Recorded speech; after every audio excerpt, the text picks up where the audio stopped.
A lot of times when a man is stingy when it comes to his girlfriend, his wife, or even his daughters, but he just becomes very stingy when it comes to feminine energy when he has to give or provide. A lot of times that stems from that man's childhood. He could have grew up with a mom that would siphon money, resources, energy out of him. Whatever she needed, she would just take from that child. She probably even put that child in a role, a premature role of being like a husband or said provider for her.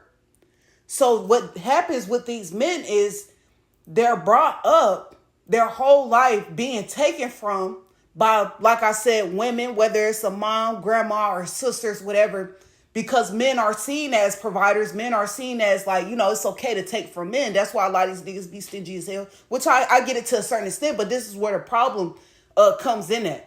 Instead of they address that wound that was developed between them and their mom, they will allow society to tell them that they are not allowed to hold their mother accountable. A lot of black people is told we're not allowed to hold our parents, especially our mothers, especially if they were single mothers. We're not allowed to hold them accountable, right?